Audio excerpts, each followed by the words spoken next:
From Dallas, Texas, via New York, comes hip-hop producer and entrepreneur Rob Viktum. His new album, Progress 3, just dropped, and it continues his legacy of dope beats and immaculate sample work. In addition to his new release, Rob Viktum's worked with some of the biggest names in hip-hop, to include Conway the Machine, Benny the Butcher, Brother Ali, FU, Ras Kass, Murs, and many more. He is also known across social media for his viral content flipping TV themes, cartoon intros, and classic video game music into wildly engaging hip hop beats that entertain and inspire. Beyond the music, he's the owner of Goons and Heels, an apparel brand, and he's released several sample packs for producers worldwide, available on his website, robviktum.com. Tune in to learn about his journey in music, his most recent album, Progress 3, and what he's got coming next at 4 o'clock LA, 7 o'clock New York. Let's bring him in. Peace, peace, peace, salute. Peace. An honor to have you on the Cristopolis show. My bro, you've got one of the dopest pages on Instagram, period, hard I stop. appreciate that, man. Thank you very much. Yeah, Appreciate it. absolutely. It's so entertaining. I think myself and so many people are always looking forward to it. Like, what are you gonna flip next? And the way that you do the visuals, Yeah, right? I mean, all of the details. I mean, it's really dope. I appreciate that, man. It I'm sure we'll get into this, but it kind of started off as just a thing to keep my sword sharp, you know?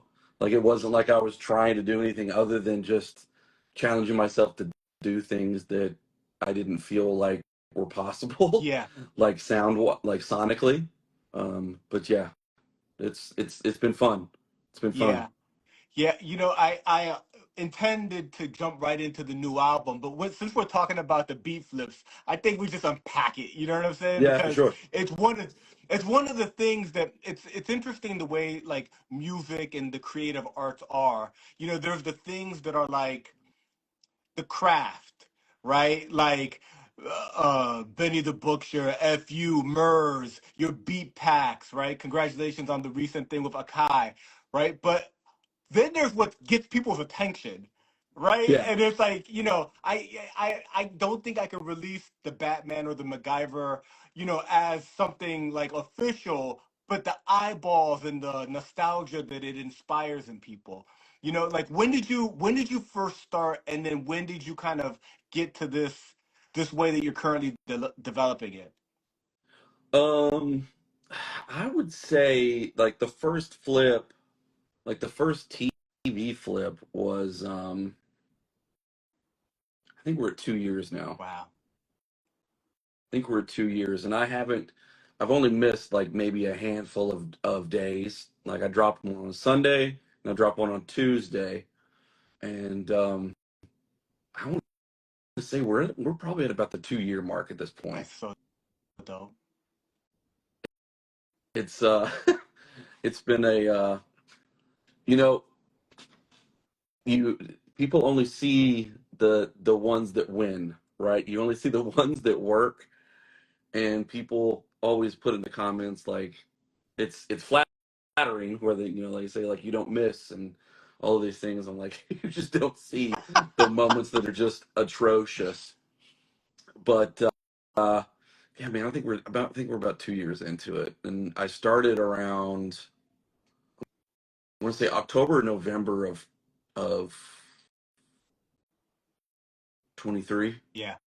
Yeah, yeah. If somebody were to come across this, right, and discover you and like, oh, this, what are they? Maybe they see the intro and they're like, what are these beat flip things? Are there two or three that like were grand slams? I mean, those are they just kind of maybe even surprised you. Yeah, the one that always comes across. Well, there's two actually. One's more recent, but um, the Batman TV show from the Yeah, '60s.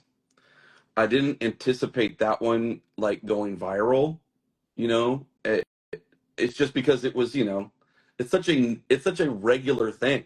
It's just like Batman's been in the ether forever. yeah, It's from the '60s. It's been around. I say '60s like it's a thing. It's like like a billion years ago at this point. But um, The one that really, really surprised me was the Cheers one. Wow. And that's just because I'd never really listened to the Cheers theme and picked those pianos out there at the very, like right before it's, transitions over into the singing. I never really even paid attention to that until this idea of flipping these TV shows went, you know, started taking off. And that's when I started, like really starting to, when I was listening to things like listen for the Sonics, you know, and who would have thought, like, I mean, that's a very like Wu-Tangy type vibe that's on Yeah. one of the most popular TV shows of all time. And Yeah. it was just sitting there. Nobody touched it, which is crazy. Well, I feel that this kind of subset of sound, uh, TV shows, cartoon, which is kind of like a subset of TV shows, and then video games are such like a treasure trove of and I just because we're talking about it, I'll throw movies into that, Yeah. right? Kind of like VHS type movies and things like that. It's the new digging, right? Or I don't know if it's new, but it's kind of like everybody's done James Brown and all of the major amazing artists and the jazz artists from the hip hop's jazz era, right? And even now, all of the like Latin sounds and Afro beat, everything's getting gobbled up, right? There's the Russian vinyl peddlers, you know what I mean? But there's this treasure trove of dope sounds. Yeah. There's, and it's sometimes it's just sitting there right in front of you. And you just don't even think about it. You know, I, I'm going to be flipping something very interesting next, not this week, but next week. It has nothing to do with TV or like no cartoon or TV show or movie or anything. It's something very like very niche. But uh, I was at my day job and somebody was listening to something, and I go, "Are you listening to X, Y, and Z?" And they were like, "Yeah." And I go, y'all are crazy for what y'all were listening to. But two, um, I'm going to take that as a challenge and I'm going to flip it. And I assure you, it's something that no one's going to no one's going to That's see coming. dope. That's dope. It's it's wild. I can't, It's wild. can't wait to hear it. And then on the flip, right? Are there, one, two, or three that you thought would actually have, they were dope, and when you did it, you're like, this is gonna, turn into something, but for whatever reason, the eyeballs, the algorithm, it just didn't catch. Yeah, I think one of my one of my favorite ones. I mean, at this point, there's so many of them, but one of my favorite ones was the original Star Trek show, Hmm. and I was like, when I'm making the beat, I'm like, yo, this one's crazy. And I was using the phaser as part of the beat, and That's so dope. only a few people picked up on it. And like I think sometimes that happens because if you're diving too deep into the past, it doesn't resonate with some people. Wow. So like if talking we're talking Star Trek from the 60s, going back to the Batman. Now, Batman's this huge thing, Yeah. right? But Star Trek is it's not that it's small, but it's a niche audience, especially the Yeah. older stuff. And I thought in my head, I was like, yo, this is cool. I hope this, pans out like I figured it would. And I know pretty quickly, and then I'll share this with you, but I know pretty quickly on whether it's going to take off or not within the first hour. Wow. If with the first hour I'm at like 1,500 views, we're in the running, we're good to go. Yeah. Which is, I can't believe I'm actually saying this out loud because this is not why I do it. You know what I Absolutely. mean? And I can relate because I'm sitting here with you right now because I love your music. I think that you're in this tier of elite creatives, and the numbers and those things aren't why I do it, but it's hard to avoid looking at it. Yeah. And it's also funny too because it works on Instagram, but it doesn't work on TikTok. Wow. Like if I post the same thing on TikTok, it gets no love. None. Like I've got a video, like I think the Batman's like at Wow. 260,000. I posted it on TikTok. I think it's like 2,000. Wow. What? Like That's so fascinating. it's just a different, like I don't know if it's a different audience or if it's a different, like I think the things that work the best on like TikTok are like either news related or, like weird Or facts dancing, and, doing a dance. Reddit You stuff. got to Yeah. do a dance. You got to do a dance with your beat. Yeah. That's never happening. But that'll go viral. Yeah. Yeah. Yeah. That's so fascinating, and it's really interesting as you're in your second year. You've done so many of them that you really are getting kind of like these additional metrics. Yeah. That it's really valuable information for you and for anybody who wants that type of information, wants to work with you. It kind of opens up in a lot of ways a whole new channel for you, kind of like quasi digital marketing knowledge, if nothing else. Yeah. What's the, the more followers you get, et cetera, like obviously, about this too, is that the more tools you get in Instagram to, see what's working, what's not working, et cetera, et cetera, et cetera. And then you can dive in and be a super nerd. But yeah, it's led to some things that I also wasn't anticipating. When you have Wayne Brady follows me and Wow. like comments on my videos and stuff, it just these are the things that you don't think about Yeah. that happen, and it's so weird, and like legendary people in my DMs, giving me, like love and stuff. And I also was not doing this to do that. Like it was literally just to keep the sword sharp. But I think it's this really cool, like lowering of the curtain and seeing the other side of things and people allowing me to come into their worlds. And it's wild, just completely Yeah. wild. That's really dope. And just to make sure we unpack the whole thing, we're talking a lot about um the social media aspect of it and then the sonic aspect of it, flipping of the beats, the video games. But there's another component that I'm not sure how that evolved, but I think that it's a very important aspect of it, which is how you actually make the video. The videos are really, really dope, right? Because you're like cutting yourself out. You have a bit of you've tweaked the contrast where you kind of look cool too, right? And then you're putting a clip. Whatever you're willing to share, I'm sure people are mesmerized by the video in addition to the flip. Yeah. Um, it's once again, this is one of those things it's really not that deep.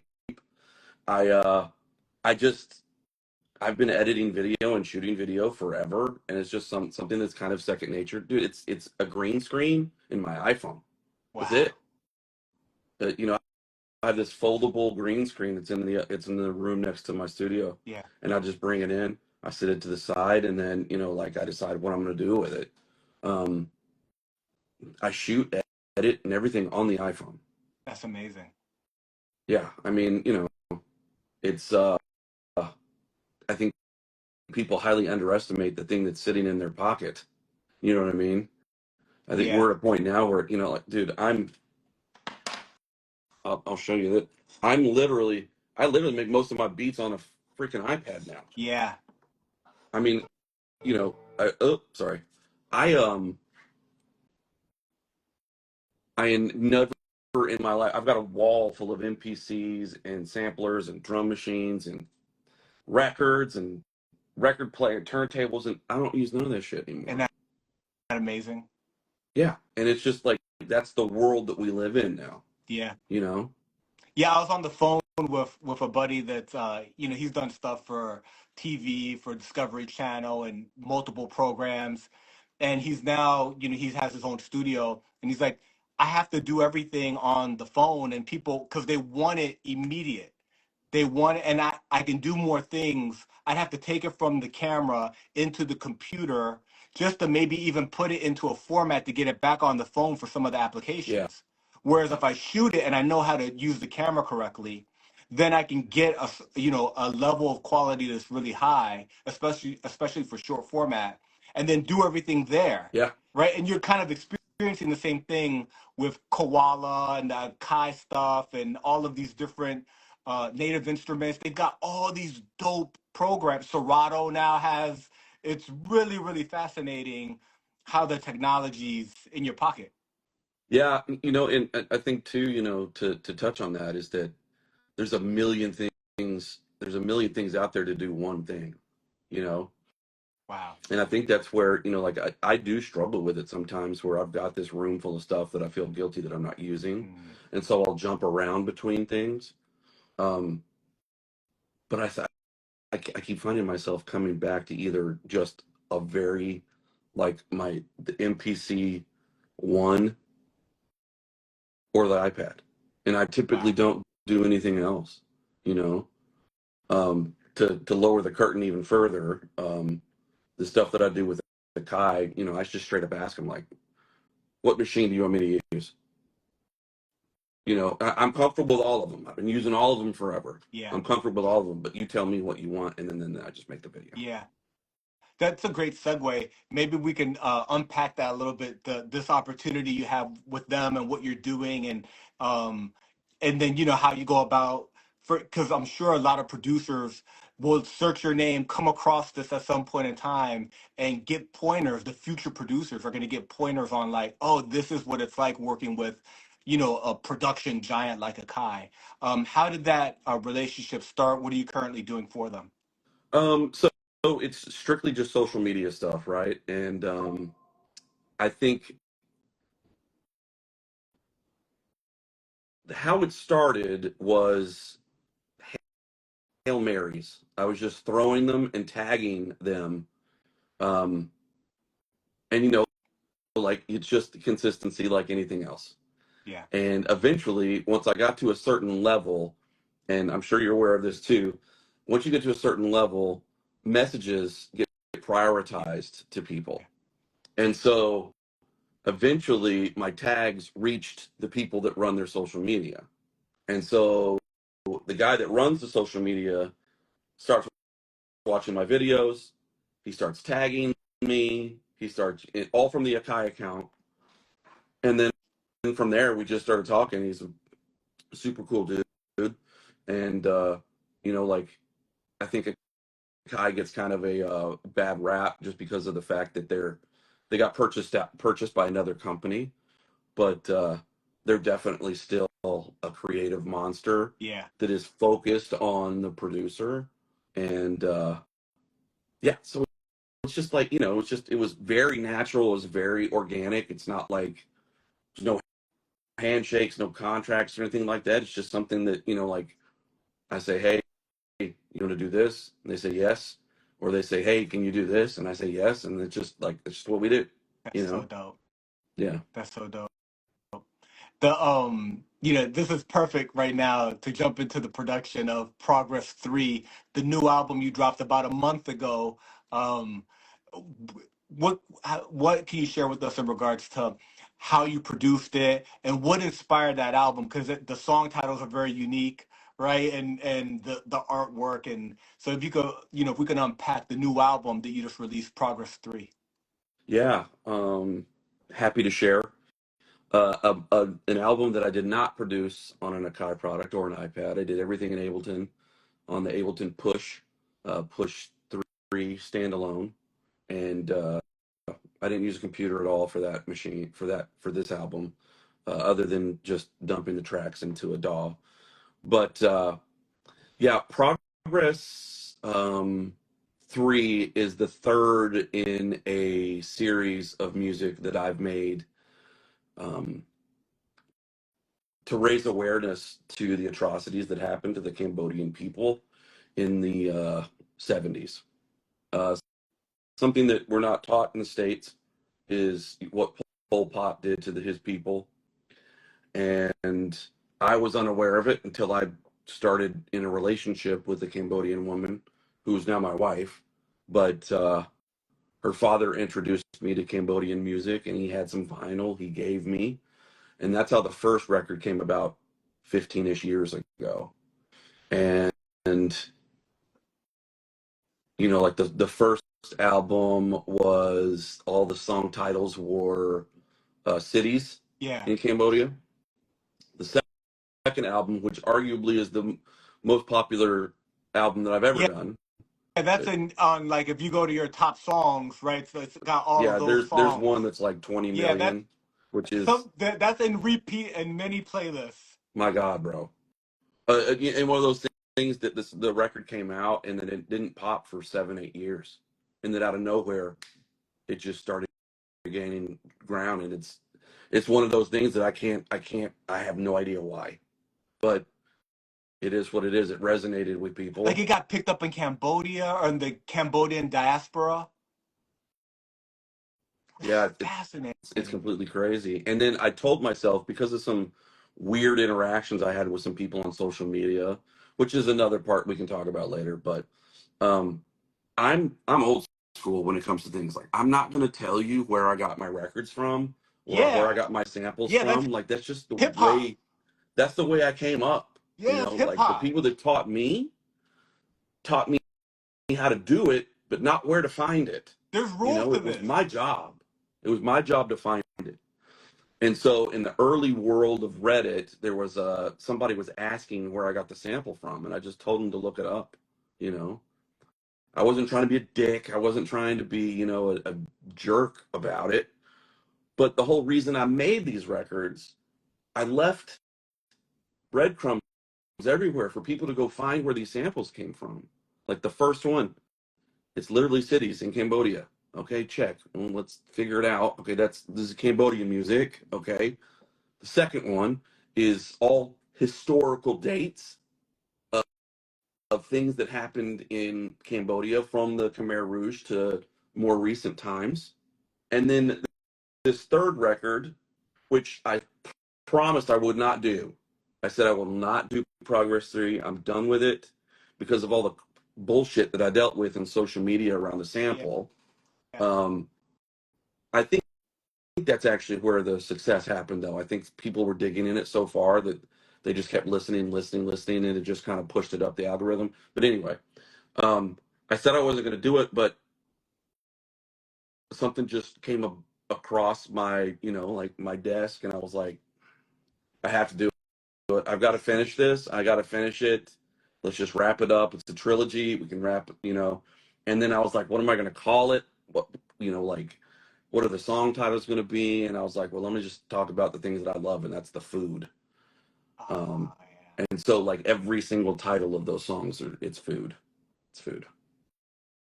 That's really dope. And that brings a nice, cause three is nice, Yeah, right? Three feels like you did the trilogy. It's yeah, done, yeah, right? yeah, yeah, yeah. Don't want to pull don't want to pull a Star Wars here and do things that don't Yeah, if you do belong. a fourth, you got to do a fifth, right? Yeah.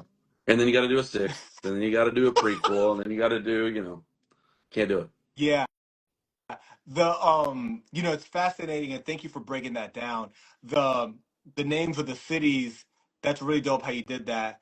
The dates, right? That I find really interesting, and I'm glad you explained it to me because I wasn't sure if there was something from your personal life, right? Or so now that you broke it down, but I'm sure for like every American can see September 11th, 2001 and know what that means, Exactly. right? Or 4th of July 1970 or 1776, right? I mean, there's things that you understand. So you basically did kind of like some version of that with with their history Yeah. on Progress 2. Yeah. Yeah. And, you know, that was the whole idea. The whole idea was, it was not to make music to make music. It was to make music to raise awareness to the atrocities that happened to people that I love, you know, that I was unaware that was a thing. I had no idea that shit was going on. We watch all these movies about Vietnam and stuff. And we don't know what was going on right next door. We had no idea. Right. Are the atrocities that happen in Cambodia similar to that period of time in Vietnam, kind of like that whole Indochina? Yeah, and it was basically a gigantic. It was just genocide. You know, um, somebody decided that they wanted to be a revolutionary leader, and took away killed all the creatives, Wow. Wow. destroyed all the music, destroyed all the art, and killed lots and lots of people, millions, millions. And that's the it's the sad part about it. Like we hear about Nazi Germany, and obviously we need to hear about things like that, right? Sure. But nothing about Cambodia. I didn't hear Yeah. anything about Cambodia. I didn't know anything Yeah. about Cambodia until I Yeah. started dating this woman, Wow. and that's what inspired me to do it. Because once I found out about it, I was like, holy shit, how did all How this does nobody know happen about and this? not anyone know about it? Yeah. You know, and so that's the miss when most people ask me about these records. Like, what? I love the music, thanks, and I'm, I hope you enjoy the music, but there's more to it than that. I want Yeah. people to. The whole reason I did the things the way I did is because I wanted people to do the research Yeah. to to educate themselves on those things. That's dope. That's dope. Hip hop is global. Have Cambodian rappers ever reached out to you? Have you ever heard Cambodian, the language Cambodian, I imagine it's called Cambodian, the language they speak in Cambodia, over a Rob Viktum beat? Uh, yeah, it's actually Khmer is how it's pronounced, is the language, Khmer, and it has reached over there. My music is used in a documentary about uh, Pol Pot and things like that. So in that aspect, it has reached there. There have been a handful of people that have, like tried to make things happen, and uh, it just never really worked out. You know, I don't know if it's a language barrier or if it's just not understanding the way, like the way that I work, or Yeah, I don't know. It's never panned out. yeah, yeah. That's dope. That's dope. Thank you so much for explaining the Progress trilogy and the most recent, final chapter of this, Progress 3, that came out about a month ago, available everywhere right now. Um, you've been hard at work, right? There's other music that you've been the producer of. You just had the recent single with Chubbs, right? Talk to us about, some of the records that you've released in 2025, 2024. Yeah, Chubbs and I put out our record. That kid goes hard too. Yeah, He's just such a savage. Chubbs is he's one of a kind, that's for sure. The He's the the helmet with the teeth on it, and I mean the yeah, whole everything. yeah. He's incredible. He's incredible. I think that record, what else did I put out last year? I think that might have been it last year. I was so busy with these flips and stuff that some of the music disappeared. Um, this year was obviously Chubbs. Oh, Sean Boog and I put out a record last year um, from the Justice League. That's dope. Um, and then what else? I feel like I just did something recently. So this is my creative mind starts drifting. And I'm like, what's going on? Obviously the progress thing. So Chubbs, progress. The next record coming out is slated to come out is the next album with FU. Um, That's dope. he's in Yeah, that yeah. chat in there, He was dude. in Believe. here. Uh, we just got the masters back and realized that we have some work to do still. So we got to finish that up. I have I have a project with Napoleon the Legend coming out. That's dope. Eventually the stuff that I did with Benny will come out. What else do I got? Another Sean Book records in the works.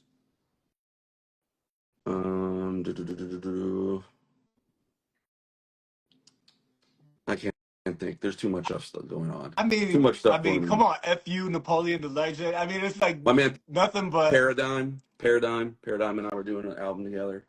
Oh, really? Yeah. Wow. Wow. Eli from Living Legends and I are doing an album. I think that's it right now. That's a lot. Yeah. But And it's not as hard when you're doing everything on an iPad. It's not as hard. Just all right there. Yeah, talk to us about that. So, like, now that so much of it's happening on iPads and other kind of like more mobile devices, do you find yourself taking your work with you? You could bring it with you, you know, on the plane, in the car, you wherever you're at. You could be, you connect the headphones and you could just work on things. Are you working a lot outside of the studio? Yeah, man. I sit in my truck, and if something hits me, then I start working. I lunch breaks. Yeah. I that's one of those things. It's the another lowering of the curtain is that I have a regular job. I have something that I won't get into it, but I have a job that I absolutely love and I'm super passionate about, and scratches an itch that the music world does not take care of for me. Uh, but on my lunch breaks, if I'm sitting in my truck eating lunch and I have my iPad with me, I mean my natural inclination is to grab my headphones and go. But it's the iPad, phone, and all these things make it very easy and accessible.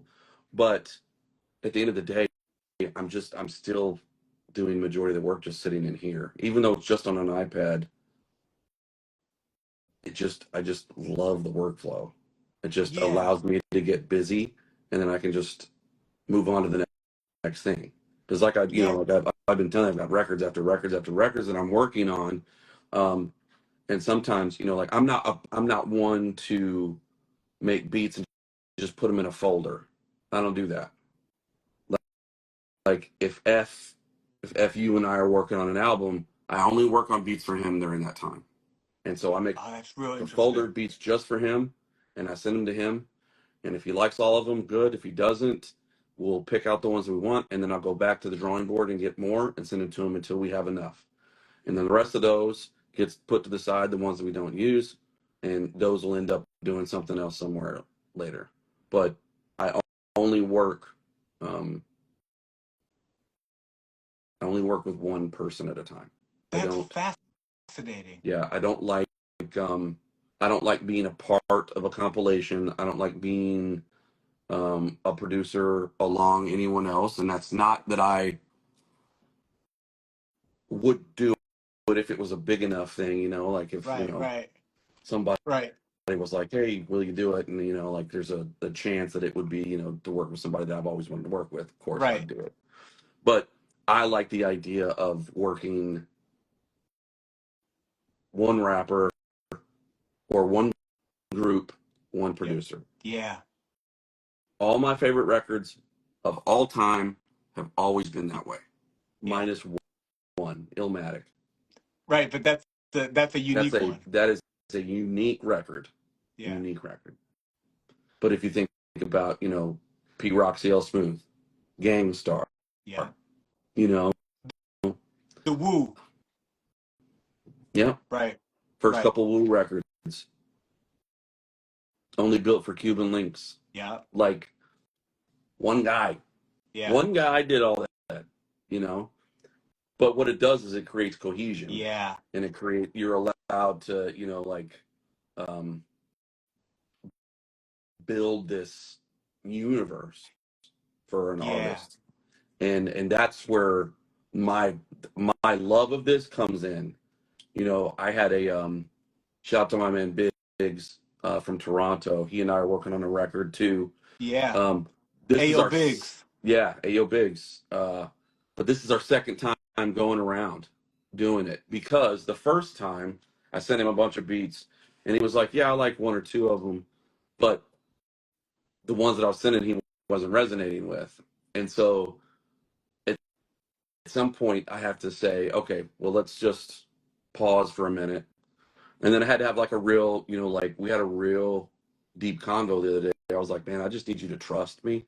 Yeah. Like, if people like Murs are trusting me Yeah.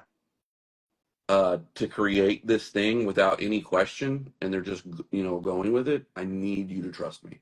Know that these things right here, I've trained them for a very, very long time, and I know what I want to hear, Yeah. and people like me that want to hear.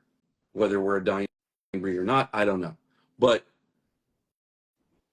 I only work with one person at a time, and the reason for that is so I can create this world. Like, Yeah. you won't find a record that I've done with another artist that wasn't me solely dedicated to working with them at that time. I find that aspect of it really fascinating because the one producer, one artist, that level of cohesion is really dope, and you see a lot of dope records coming out right now where it's this artist with this producer, right? And the producers in a lot of ways are becoming just as popular as the artists. So you go to like the producers, Spotify, and they've got all the work they've done across the hip hop universe with, if they like lyrical, right? They've got that. If they like, New York style, whatever the style is, Yeah, they're kind of like going through that universe of hip hop. But you've got another layer of cohesion, which is in addition to it being, all Rob Victim with this, with FU, let's say, right? In addition to that, at that, time slice of your life and his existence and whatever the time period is, in addition to that, you're only working with him and the energy and what you guys are creating and those conversations and the conceptualness of the project that's taking shape. That's a whole other level that I don't think I've ever heard before.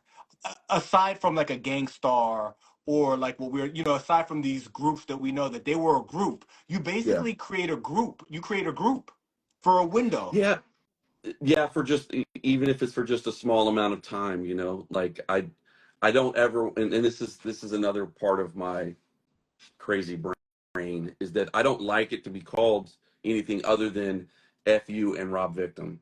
Yeah, It's me and whoever, because the bigger picture is that I want FU's fans to find out about me, and yeah, I want my fans to find out about him. yeah.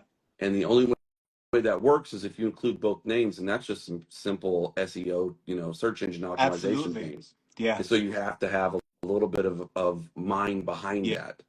yeah. And there's been a couple records that I've done where my name was not Right. included, and you're not gonna. It's not to say that my name's the one that pushes it, right? But there is a sizable amount of people that are listening to me, Yeah, and if you don't include that, you're only short living. You're only shorting yourself. You know yeah, what I mean? Because it's a yeah. 50-50 collab, you know, and that's labeled politics sometimes, and you know, but you have to gun for the best case scenario across the board, Yeah. especially nowadays, There's so because the so much streaming, so much coming out. yeah, and the streaming isn't paying for shit. Yep. So every little bit of advantage you can get, the better off you are. Yeah. Yeah, and that carries into Rob Victim as a brand and other things that you do. It carries into how you're saying the search engine optimization. It carries into posterity, right? They know your name, then they see it on a vinyl somewhere. How we like, we go digging for records, right? And you're like, oh, this person worked on this, right? Especially you get into the back, oh, that's dope. You start to connect the dots. Well, 20, 30 years from now, people need to connect the dots on, oh, Murs and Rob Viktum. Oh, I've heard, who's this Rob Viktum guy? Boom, universe of music. Oh, this Yeah. is the guy that Yeah. Yeah. did the beat flips back in the 2020s. Yeah. Right? It's like a whole rabbit Yeah. hole Yeah. Yeah. that you miss out if the name's not included. Exactly. Exactly. That's so dope. uh, talking about, I guess your legacy, there's a whole other aspect of what you do, which is sample packs and beat breaks and all of that. Talk to us about that, how you kind of got into that as a producer, and how long you've been doing that, and anything you want to plug in relation to that. Yeah, man. Initially, I got into making samples. Like this was before it became a thing. Yeah, You know, uh, I'm glad it became a thing, but this was before it became a thing. You're shopping demos to these record labels, and in the mid 2000s, if you had a sample, those labels were flipping you off and walking away. yeah, Like they didn't want to even bother with it. And like that's where there was a giant shift in the hip hop culture because of that. right. Because it became very, very difficult to come up with anything other than indie hip hop that would resonate with people if it had samples in it, because the labels just weren't fucking with it. And That's kind so, of like when it went south. yep, that's when it went real south. Right. And That the and it is what it is. That's just that. the hi hat on the Triton and all of that. Yep, that's the like that was the evolution at the time. But I didn't want to go down that route. That's not who I am. That's not what I do. Big ups to them, but not Yeah. me. That ain't me. I didn't come up on that. I grew up listening to Primo, Yeah. so like that's what I came up with. And so I'm gonna be able to make music like that. And so I am a classically trained pianist. My mother forced it on me as a child, and while I cannot read music anymore, I can still play. Yeah. And so it was lots of experimenting, lots of like I was using the first couple of packs that I made were all stuff I made in Reason. Wow. I just made everything in Reason, and I wasn't making beats on Reason, but I was doing compositions in Reason. And I was like, would I sample this? Right. If I make something and I stick to my guns for the whole time it takes me to make something, because you put one or two notes down and sometimes you can get frustrated, be like, oh, this sounds like shit. But you don't know until you make the whole thing, right? Right. So at the end of the day, if I give myself enough leeway, if it sounds good, would I sample it? And if I would sample it, it went into a folder. And then eventually, I won't say his name because we don't talk anymore. But there was another producer that was like, "Yo, you should sell these." And I was like, "There's no market for that. Like, Right. The what are you gonna market do?" didn't exist yet. Yeah, like what am I gonna do with this stuff?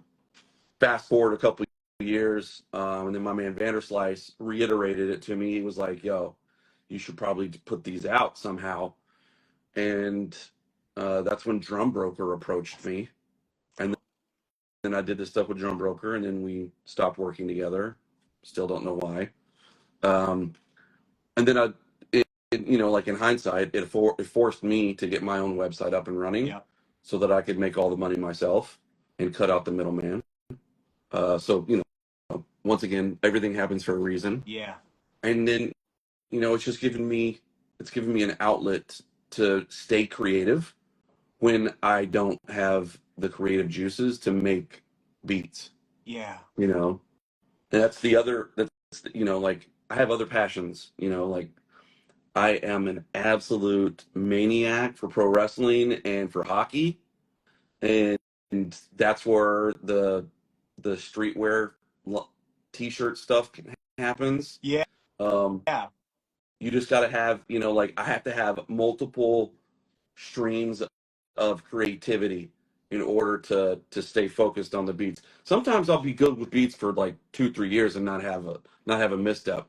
That's why you'll see like there'll be times when there is no sample packs. It's because I'm so busy making beats, nothing's frustrating me. If you see me put out a bunch of sample packs, know that I'm not working. Know that I am not making beats for anyone because I am struggling to make it work. Yeah, yeah. Uh, And that's I think that writers, you know, oftentimes you hear it go through like it's probably more complicated than this, but the way we refer to it is writer's block, yeah, right?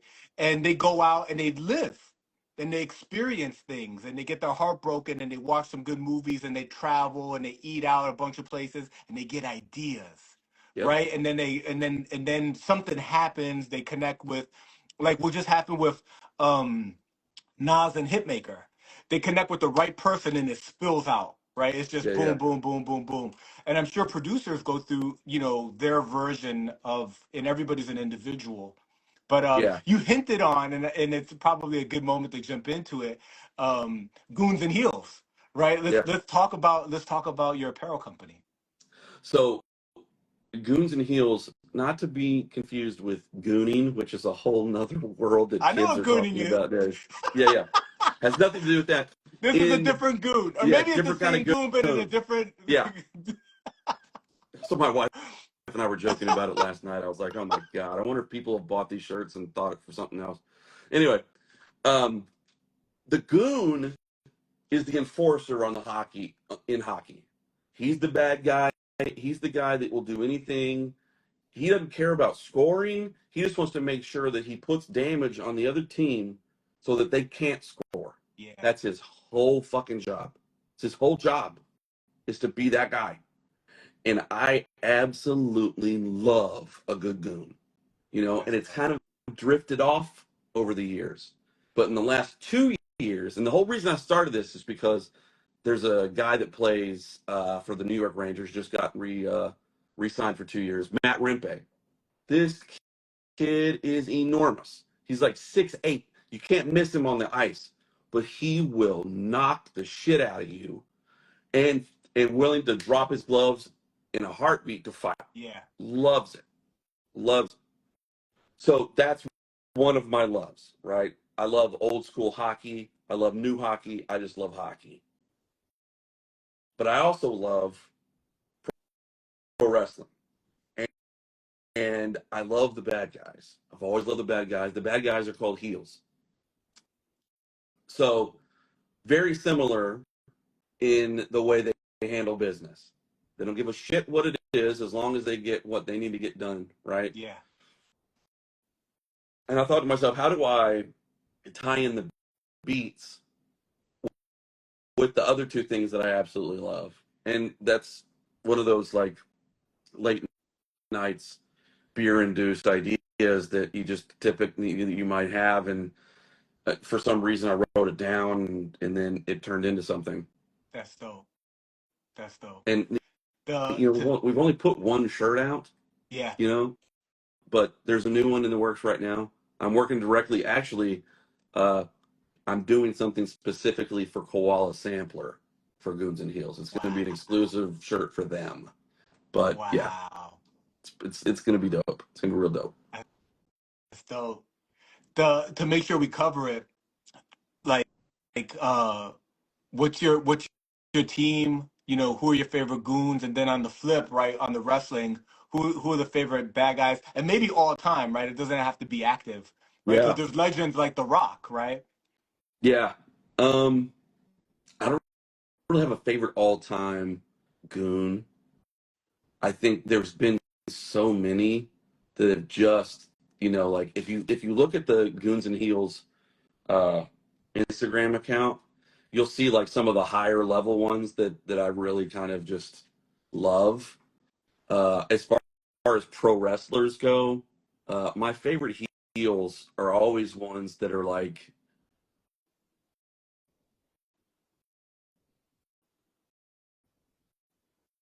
maybe not necessarily the most popular, but the Yeah. ones that created the most noise, I think about like Terry Funk. Yeah. Um, he had an incredible career with his brother, Yeah. Dory. And, it was Terry didn't really come into like a big thing until ECW. Wow. And I think about people like him. Um, at some point, like a heel turns into to a baby face, and like the in betweens, and I kind of feel like Terry kind of like we refer to it as tweeners, where they're not really a baby face, they're not really a heel. It's in between. So what are the Um, terms for the people that? So the heel is the he, bad guy, he was and the then bad what's guy. the baby face? Baby face is the good guy. Baby Got it. face is always the good guy, and the one that you can't really decide on is the tweener, and that's like your Stone Cold Steve Got Austin's. it. He's just he's a bad he's a bad son of a bitch. Yeah. Like, and if he doesn't care if you're good or bad, he's gonna Right. He's mess not you up. teaming up. Yeah, he's gonna mess you up one way or the other if he disagrees with whatever's going on. Um, right now in pro wrestling, which is off topic, but right now there's a whole lot of weird shit going on, like the WWE, where like John Cena is a bad guy. He's never been a bad guy. Now he's a Yeah. bad guy, but nobody's really like booing him. Like Right. Because people it's are John Cena. cheering him. Like it's just weird thing, and like The Rock is a bad guy now, but he's not in the ring anymore, and it just this is very weird in between time where people are cheering for the heels and cheering for the baby faces, just like pandemonium right now. Well, and it's interesting because especially within hip hop, you're a longtime fan, but pro wrestling's so big in hip hop right now. It's fascinating Yeah, to me. yeah, I'm not sure when that happened, right? But you've got, there's hip hop has traditionally been very very male, very masculine, right? So there's that, I guess. But then Ric Flair became incredibly popular in like hip hop subculture, yeah, right? But now it's just everywhere with people like Terry Funk, and obviously there's rappers now with luchador masks and different types of masks, and the whole culture is kind of like mixing in the dopest way. yeah. It's like wrestling's like the new Coke.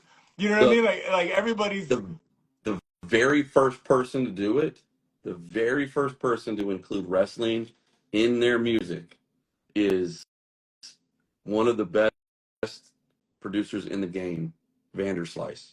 He was Yeah. the first one to ever do it. Don't let anyone else convince you. He was the first one that did it, and he just didn't. He's an incredible producer, but he doesn't have the reach that a lot of the popular stuff is now. Yeah. But he's the guy that started that shit. He Wow. started it. Wow. Matter of fact, he and I talk. We'll be talking later on today because WWE's on tonight on Netflix. So we'll be texting back and forth about it all night. But That's so he was dope. the first person to put wrestling in. That's so dope. Moving off of as we wrap the wrestling topic up, who's your favorite wrestlers right now? Uh, Finn Balor is my favorite wrestler. He might be my favorite wrestler of all time.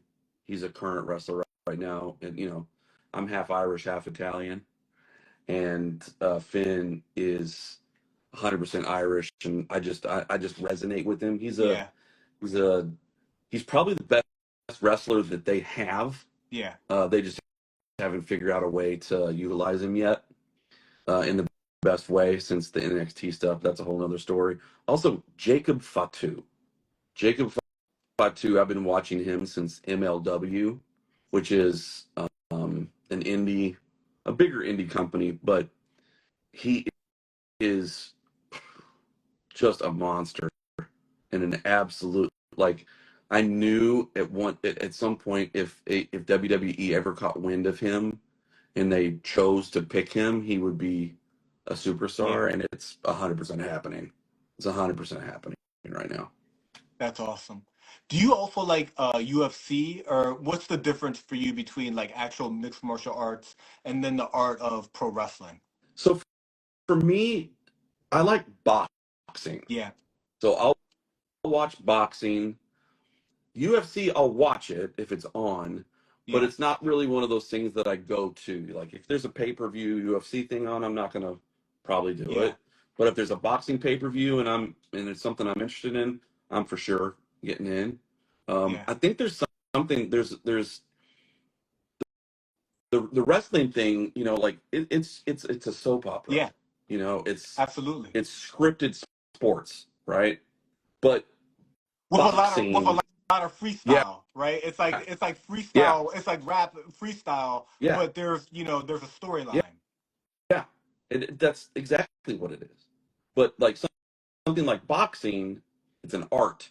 Yeah, Like these guys may be beating the shit out of each other, but there is so much blood, sweat, and yeah, tears and development and growth in that person who they yeah, are and their ability to, like rise and be able to get punched in the face and punch someone else in the face. It's more than just the violence. It's yeah, the training and the education behind it. That's the part that's super fascinating to me. yeah, And the same thing goes for the UFC. It just doesn't resonate with me like boxing does yeah. or pro wrestling. Yeah, that's dope. Now, I think that people will be fascinated to know this about you. So it's Yeah, really cool. And I'm then I'm and a then nerd. I'm a huge nerd. yeah, I mean personally, like I love all that. I love boxing, UFC, wrestling. Grew up watching wrestling. But I want to make sure that we delve in a little bit into the goons, right? Who's your Yeah. favorite team, favorite players, and make sure we capture all of that. I'm a huge Yeah, Rangers fan. I've been going to Rangers games since I was a little kid. Matter of fact, I I spent a long time in Dallas. Also, I don't live in Dallas anymore, but I would go to Dallas Stars games only when they play the Rangers. the Rangers were playing. Right. Um, so I'm used to getting harassed and yelled at, but Rangers till I die. Also, the Las Vegas, their team, because I'm in Vegas so Yeah, much. Um, I do some DJing out there. That's a whole other story that we don't have to get into. yeah, But I'm there so much that the Golden Knights, like I love hockey so much that I'm just going to go to a game if it's yep, happening. And I just kind of fell in love with them too. So as a subset, secondary team, that's my secondary team. Obviously, uh, my favorite player right now is Matt Rempe, just because I'm just a lover of the people that can manipulate the game with their fists and shoving people. I just love it. yeah. It's Um, one of the yeah, things that makes hockey so unique within the major sports, yeah, that there's a window for kind of like the purge, right? yeah, There is like kind of like, okay, if you guys are going at it so much, there's always this option. yeah, yeah. We can get frustrated, and we have a way to get that frustration Yeah, out. It's going to cost us 2 minutes, but we can get it out. yeah, Um, Shestersic, Shestersic. I can't ever pronounce his name correctly. He's one of the best goalies ever, and he plays for the Rangers right now. And they just extended his contract too. That dude speaks no English. It's amazing to watch him in an interview.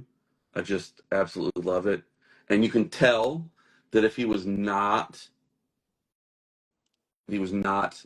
guarding, that he would be a goon. You can just tell. You can right. tell. And so, yeah, those are my two favorites. Rempe and That's Shestersic. dope. That's dope. I wanted to circle back on the production. You Yeah. had talked a little bit about the workflow, and I think that producers are going to get a lot out of that. If you could share with us, just maybe like what your regular workflow, like what you're currently using in regards to hardware, software, sounds, um, as you make, as you make production? And is it different for you when you're doing something like Progress 3 versus when you're working on something for, somebody else? If you can kind of unpack those two ideas. Yeah. So it all just depends on how quickly I'm trying to do things. Yeah. So the piece of equipment I ever, first piece of professional equipment I ever used was an SP1200, and uh, it was stolen from me, and that's how I got my name, and so I owe everything to that machine. Uh, Oh, Even though I really? didn't have one forever. And then Dave Ross put new ones out like 2 years ago, and I bought one of those, and it's been fantastic. But I sold it in order to get something that's even cooler, and I'll show you. Hold on. It looks just like an SP. Oh, it's dope. It functions just like an SP, but instead of 10 seconds or 20 seconds like the current SP has, it says 14 minutes. Wow. 14 minutes. So, but it's a slower workflow, just like any hardware is. That you can't do auto chop on here like you can on the new MPC. So you got to use the faders and things like that in order to chop on it. So it takes a little bit longer. So if I'm working on an album, this wasn't going to be the one. Right. At least as of not right now. Right. Um, if I'm in album mode with one person other than just myself, Yeah. it's gonna be Koala on the iPad or an MPC one. Yeah. That's it. You know, Oh. I find those workflows to be like the quickest for me to do things. Yep. I heard Madlib say one time that if a beat takes more than 15 minutes, he just walks away. He doesn't want to have anything to do with it. Yeah. I'm not that extreme, but I do like to work faster because I've got so many ideas going on in my head Yeah. that, like I do find myself like working on something for an hour and then I'll just save it, put it to the side and work on something else Yeah. and then come back to the other thing. But it's got to be, you I don't fall in the, I don't fall in the group of people that think that this is some sort of like Zen thing where you're making beats and I'm going to spend a whole day making one beat on an MPC 3000, which is my absolute favorite machine I've ever used. Still have it, but it takes forever Yeah. to make something. And one, I don't have time for that. And two, if you're working on something and it takes that long, you're not going to be where you wanted it to be to begin with. You can That's stray interesting. from the focus. Yeah. Sometimes those older machines will frustrate you, and so you'll just deal with things instead of having exactly what you want or how you want it to sound. I don't have that problem with an MPC. I don't have that problem with Koala Sampler or Beatmaker 3 or whatever the hell's Yeah. going on the iPad. But I mean, this thing right, I could just, oh my God, hold on. This iPad just allows me to just get busy immediately, Yeah. you know? And it's just, It's crazy. you know, And then smaller from than the the from the PC. koala, are you dumping it into a DAW? Yeah, so I will sequence everything out in Koala, and this is very simple. Very simple. I will export it as a wave, Yeah. import it right into Ableton, master it in Ableton, and I'm only doing a 2-track. I don't track things Yeah. out because I don't like people touching my mixes. I don't want people lowering my snares or lowering the kick drums. I don't want that shit. So I only send 2 tracks. I send a stereo wave file. That's all you're gonna get. Because I don't want people touching my ears. And that sounds Yeah. crazy, It's your but sound. yes, It's your sound. yeah, which can drastically change in the mix. Like if somebody goes in and starts like, I mean, that's like half of the set. Really, like there's the production and the selection and the sequencing, right? And then there's the mix. The mix is like to make the same song sound like a completely different song. Yep, yep. And there's, I have, if I'm not mixing my own records, there's only one other person that I will send it to because he knows what I like, period. And I don't want to share Yeah, his name because I don't yeah, want him to that's get yours. bombarded. He's a very home-driven person and doesn't like attention, so I won't mention his name. But That that's yeah. good. And then you mentioned that in regards to the doll you're using, it's Ableton. Mhm. I think that that's a little bit like not you don't hear that as often, right? You hear more like Logic and Pro Tools and even uh, is there a reason why that kind of happened? Is it you went through different ones and you chose that one, or did you kind of always just work on that one?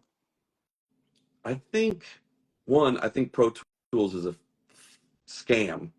It's absolutely ridiculous that they charge a subscription Yeah, to use their software. I think it's the biggest joke in the entire world. Uh, Logic is incredible. Like you get everything that you would want in Pro Tools, but you get it for like 250 and it's bucks, yours. and it's yours. You can do whatever you want with it. You don't have to worry about it. You know, like Logic on the iPad, you pay yearly for it, but it's not that much money. But you get all the things that you need in it. With Pro Tools, you got to pay extra for all the other shit that you want to do with Yeah, it. It's the same thing with Ableton. Ableton's got everything in it that you need. Like I'm not using any VSTs or anything in this.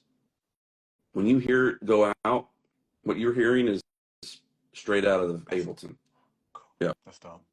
Progress 3 straight out of Ableton after I dumped it in off the push. If it works, it works. You know what I mean? I don't Yeah, really care what it is as long as it works and does what I want it to do. yeah. That's the important part for me. Yeah. And I ask more than anything because I think that a lot of producers will come across this at different points in time. It could be 2 years from now, 3 years from now, and they're what they want to learn. Yeah, They're gonna be like, well, yeah, why for sure. Ableton? Why, why the Koala sampler? Why with the workflow? How do I get prolific the way, you've been with multiple, weekly releases and albums and everything that you do.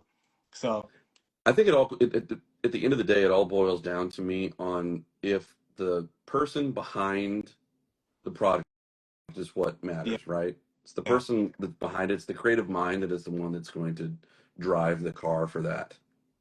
But also, to me, it's important that the products that I use are creative people themselves, so they understand, and it's not just like it can be a business because that's what it is. It is a business, yeah, but also Ableton. I know the people that make Ableton are musicians. They yeah, are musicians. The people that make Logic Pro at Apple, those people are hired by Apple to make yeah, music. I don't know. I can't speak for Pro Tools. I don't know, but it sure doesn't feel that way. yeah. Koala, it's one guy. Wow. One guy. His name's Merrick, and that's all he. That's he makes music, and he knew what he wanted, so he created an app. Wow. And I've got a wall full of devices that cost thousands and thousands of dollars, and I have a $15 app that does the same thing. That's amazing. I That's amazing. support creatives, Yeah. you know. Yeah. Yeah. Um, as we start to wrap up, you've been very generous with your knowledge and time. Um, two last things I want to touch on. One is you kind of hinted at the origins of your name, so I want to make sure we capture that because I don't know the story. And then the second one is for producers that look at your success, look at the caliber of artists that you've worked with and are currently working with with future projects. Any pointers you could give to them to, make those connections to get, in a sense like that placement, right? To make those relationships, to be able to make those records, those albums. Um, we'll talk about that first, and then we'll go into my name. Yeah. First and foremost, don't chase a check. Don't chase a check. Don't get into this for money, because if you get into it for money, you're going to not have passion about it, and you're going to burn yourself out. I know this from experience. Yeah.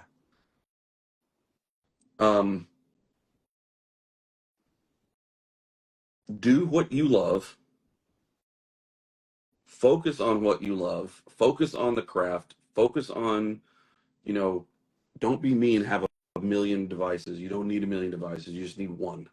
Find the one that works for you and just stick with it. And then just make music. Put out music. Don't sit on it. Don't just let it sit there and collect dust. The only way you're going to get better is if you get live feedback in the moment. And you're only going to know you're good if the people are listening to your music. And the only way for people to listen to your music is for you to put it out. So put it out. Stop sitting behind the computer and being scared to do things. Just do it. Put it out. It'll be a lot easier to put out the next one. Get it over with. Yeah. Don't let people tell you what to do. Don't let people give you advice. Like I call it advice paralysis. Some people will give you they're like, well, this is what I do, and this is how you should do it. Fuck them. Who cares? Yeah. Like if you were to tell me 20 years ago I'm using an iPad to make music, one, I'd say, what the fuck is an iPad? But two, that's not an NPC. There's no way. Right. Do you. Always be yourself. Everything else will come with time. The money will come, and if it doesn't, you'll find something else you're a passion for, and you can continue to do the love of music without any sacrifice. Yeah. I have a day job that pays my bills that I love. It's rare. But it also affords me the chance to only work with people that I want to work with. That's good. I don't chase names for people just so I can get on. Yeah. Because I don't give a shit about any of that. I just want to make music. I want to make music. I love making music. Like that's the whole reason I do this, And when you start chasing it for money and chasing it for clout and chasing it for those things, you lose the focus and you lose the passion. Yeah. And that's the fine line of this social media shit. Is you have to, is this becoming something that I am chasing, or is there a reason behind it? And I've found that the stuff that I'm currently doing on social media is just making me a better producer. Yeah. And when it stops doing that, I will stop doing it. I will stop putting those beat flips up, and I'll find something else to do that inspires me, that I can put on the internet. And if people like it, they like it. If they don't, I don't care. So it's not But what don't I'm stop the beat flips. Don't stop the well, beat I'm not flips. I'm not here for that. I'm here to make music, So stick with your passion, stick with your love. The money will come eventually. And then my name. The name origin story. Okay, so the year is 1999. It is 9/9/99, the day that the Sega Dreamcast came out. I still have my Sega Dreamcast, by the way. And it was the one from this story. So I had a small studio, and I was only working with people that I thought I could trust. And I learned that year that you can't always trust people that are your friends, And I was going to college at the time too. So I'm deep in psychology classes, and that's a whole other story. But these people knew my schedule, and Wow. and one day I was in class, and while I was in class, they broke into my studio and stole all my stuff. They stole Wow. my SP 1200. They didn't. Here's the thing. This is how dumb they were. Is they stole my SP, and they stole my 4-track recorder, Wow. because we were doing all our demos on this 4-track.